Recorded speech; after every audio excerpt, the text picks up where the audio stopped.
estamos aquí en el ombligo de la semana, meditando acerca de cómo es que amamos a Dios. Hace unas semanas platicaba con alguien, y esto es algo muy común, que me decía, es que a mí me gusta racionalizarlo todo. ¿Sabe que es muy bueno racionalizarlo? Pero para racionalizar las cosas hay que tener un razonamiento, y para tener un razonamiento hay que tener un fundamento.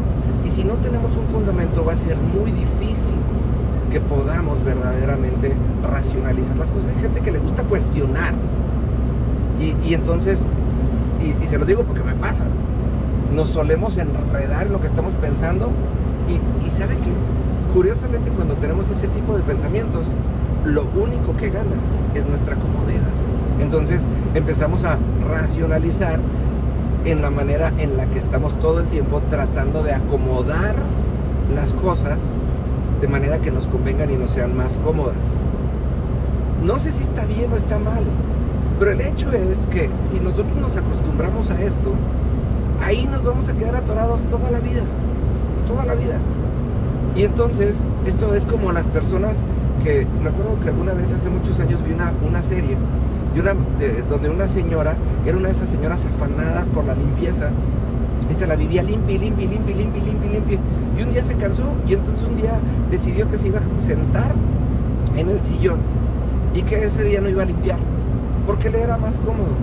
Y sucedió que se pasó todo el día en el sillón, y que incluso durmió en el sillón, y después, al día siguiente, se dio cuenta que esto era cómodo, y que su casa no se había ensuciado, y entonces decidió pasar otro día en su sillón, y así sucesivamente, hasta que esta persona, pues imagínense, después de pasar años en ese sillón, según esta serie, no se había levantado ni siquiera a ir al baño. Entonces imagínense, llegó un momento en que su carne se incrustó en la tela del tapiz del sillón, y ella había crecido a dimensiones desproporcionadas, era una de estas personas obesas mórbidas.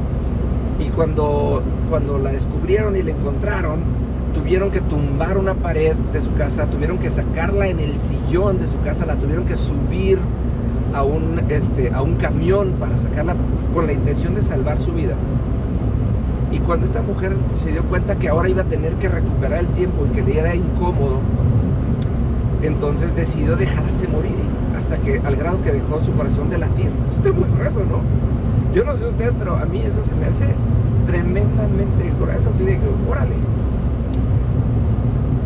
El mandamiento de Marcos 12:30 dice, amarás al Señor tu Dios con todo tu corazón, con toda tu alma, y luego dice, con toda tu mente. Entonces, ¿qué quiere decir? Tenemos que amar a Dios racionalmente. Eso es un hecho. Pero para amar a Dios racionalmente, como le decía, nos es necesario tener un fundamento de conocimiento. Por eso es tan importante que los mandamientos y las promesas dice, fíjese nada más, y dice, creo que esta se la digo demasiadas veces, Josué 1:8 dice, estudia constantemente la palabra de Dios y medita en ella de día y de noche, de manera que te asegures que ésta se cumpla, y solo entonces todo lo que hagas prosperará. Eso es una promesa tremenda, y lo que está diciendo es, lleva la palabra de Dios a tu mente. O sea, conoce a Dios. Entonces, si a ti no te late leer la palabra y a ti no te nace tener una relación con Dios, pues ¿cómo puedes decir que amas a Dios? ¿Porque tienes una emoción padre? La verdad es que no tiene ningún sentido. Ahora sí, por eso las personas fracasan constantemente en sus relaciones, porque solamente conocen a las personas de acuerdo a su emoción.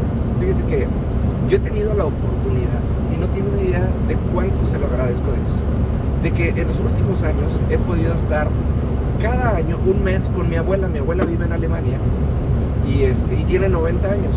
Y lo que yo he hecho últimamente, perdóneme, uy, perdón, lo que yo he hecho últimamente es que me he aprovechado, ¡qué bárbaro!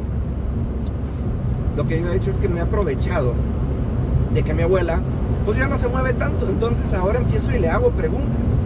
Y una de las veces que fui, me senté con ella y sacamos todas sus fotografías, y se puso a platicarme todo lo que había en las fotografías de quiénes eran y de lo que habían hecho, y luego nos pusimos a sacar todos los documentos. Mi abuela tiene actas de nacimiento, de matrimonio y de defunción de su familia hasta los 1600, y nos pusimos a leer cada acta, y entonces aprendí que, porque había un acta de matrimonio en donde en esos tiempos, creo que eran los 1700, se usaba y decía: vino fulanito de tal, de oficio tal, y que era conocido por. Todas las actas decían así.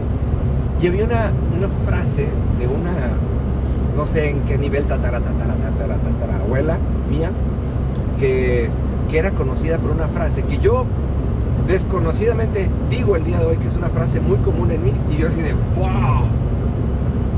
He aprendido a amar a mi familia por medio del conocimiento, y sobre todo he aprendido a amar y entender a las personas de mi familia a causa de conocerlas. Y ahora es muy difícil, que no lo voy a negar, de repente sí hay ciertas cosas que me irritan y que me desconciertan, pero es tan fácil amar a las personas porque ahora conozco su historia. Tengo decenas y decenas de videos de mi abuela donde ella está platicando situaciones de su vida, de su manera, y es un tesoro que valoro muchísimo. Entonces, ¿por qué, amados, no habríamos de hacer exactamente lo mismo para llegar a ese punto en donde llegáramos a amar a Dios con toda nuestra mente, en todo lo racional, y en donde también se vale que cuestionemos las cosas, pero siempre con un verdadero fundamento? Nos vemos mañana.